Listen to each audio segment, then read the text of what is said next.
a fresh package of stimulus measures to boost its economy, according to a Bloomberg report. This comes as the PBOC surprised markets with a rate cut earlier today. Bloomberg economics reporter Jamie Rush joins us now for more. Jamie, walk us through those potential stimulus and the potential read-through around the world.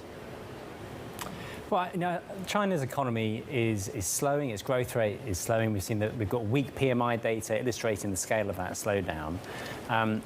And so the government is going to need to do something. And the question is what? So we've seen immediately already a 10 basis point cut in the repo rate.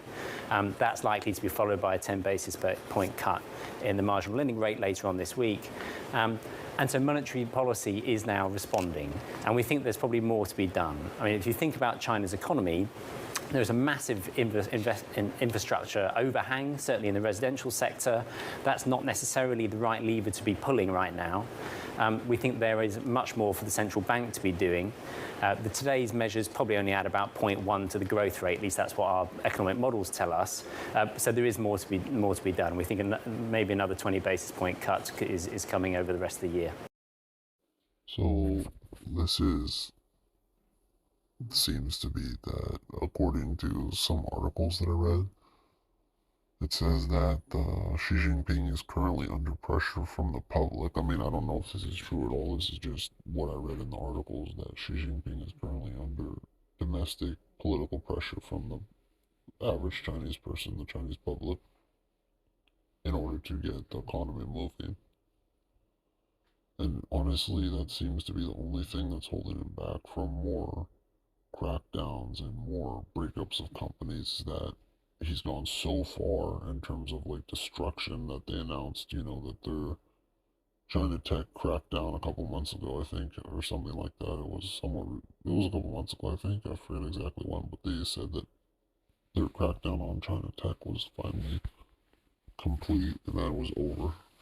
And that they would no longer be breaking up companies, but then after that they went and broke up Alibaba. But we'll see if that's in fact the case. The fact is that they currently need growth, or they want growth, and they don't really seem to know how to get it, particularly, in the way that they can get it is by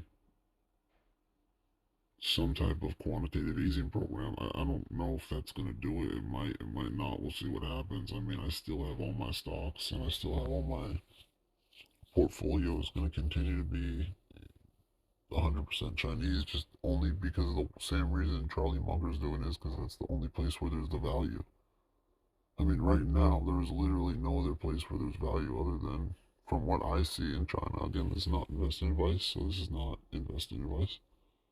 But I don't see anywhere else there's value, so it's like you're forced to come to China itself to get value. And so, unless, of course, they begin to start cracking down again, and then I don't know if I'd hold Chinese stocks, and then they'd crash, probably, I don't know.